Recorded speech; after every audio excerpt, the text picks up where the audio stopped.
Ռուսաստանի արտգործնախարար Սերգեյ Լավրովի համոզմամբ Հայաստանի դեմ հիբրիդային հարձակումների մասին պնդումներն առնվազն տարօրինակ են։ Այս մասին ռուսաստանյան դիվանագիտության ղեկավարը հայտարարեց այսօր Հայաստանի ազգային ժողովի նախագահ Ալեն Սիմոնյանի հետ Մոսկվայում կայացած հանդիպման մեկնարկին։ Нам немножко странно слышать периодические высказывания о том, что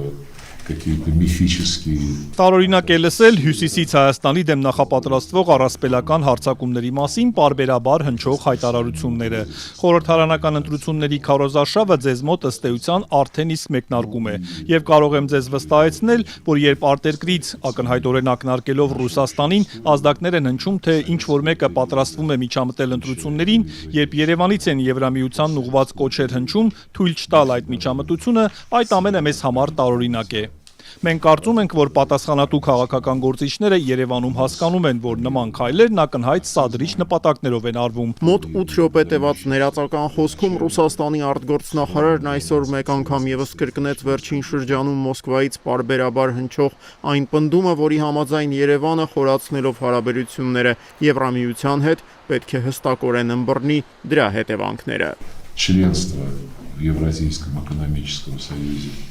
несовместимо с теми. Անդամակցությունը Եվրասիական տնտեսական միությանն անհամատեղելի է այն սկզբունքների հետ, որոնք դրված են Եվրոպական միության հետ համագործակցության, առավել ևս անդամակցության հիմքում։ Ընտրությունը ձերն է, եւ մենք այն լիովին կհարգենք։ Մենք սակայն ակնկալում ենք, որ այդ ընթացքում հաշվի կառնվի այն արդյունքը, որին հասել է Հայաստանը վերջին 10 տարիներին ԵԱՏՄ լիիրավ անդամ դառնալուց հետո։ 2015 թվականին Հայաստանի ՀՆԱ-ն 10.5 միլիարդ դոլար էր, այսօր 26 միլիարդ, ցուցանիշն աճել է 2.5 անգամ։ Դա փաստ է, որն անգամ մեկնաբանության կարիք չունի։ Ազգային ժողովի նախագահ Ալեն Սիմոնյանը շտապեց հավաստիացնել Լավրովին Երևանը ԵԱՏՄ-ից դուրս գալու մտադրություններ չունի։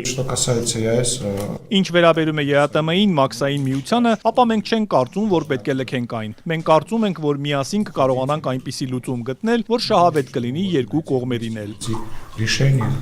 Которое будет выгодно обоим сторонам. Հայաստանի ազգային ժողովի նախագահը դիմելով Լավրովին այսօր նաև նշում էր, որ հայ հանրությանը մտահոգում են Մոսկվայից պարբերաբար հնչող հայտարարությունները։ Ալեն Սիմոնյանը սակայն չհստակեցրեց, թե հատկապես որ հայտարարությունների մասին է խոսքը։ Պատասխանելով Լավրովի եւս մեկ պնդմանը, թե Եվրամիությունը հետխորհրդային տարածքի պետություններին, այդ թվում Հայաստանին կոշտ ընտրության առջև է կանգնեցնում կամ մեզ հետ եք կամ էլ մեր դեմ սկզբունքով, Ալեն Սիմոնյանն արձագանքեց պաշտոնական Երևանը հակառուսական քայլեր չի ձեռնարկի։ Я не хочу, чтобы было такое понимание здесь в России, что Армения пытается как-то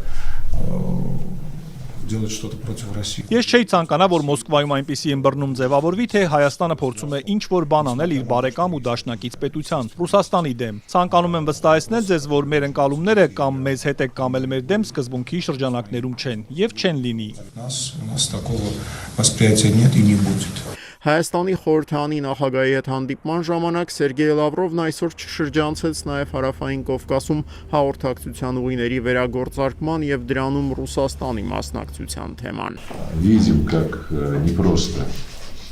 складывается ситуация на Южном Кавказе. Տեսնում ենք, որքան բարդ է իրավիճակը Հարավային Կովկասում։ Այն քայլերը, որոնք համաձայնեցվել էին 2020 թվականից 2022 թվականներին Ռուսաստանի, Ադրբեջանի նախագահների եւ Հայաստանի վարչապետի կողմից, մեր համոզմամբ դեռ չեն կորցրել իրենց հրատապությունը։ Այդ քայլերը թույլ կտան լուծել Հարավային Կովկասում առկա բոլոր տնտեսական, տրանսպորտային, լոգիստիկ խնդիրները։ Դրանից Հայաստանը եւս շահելու է։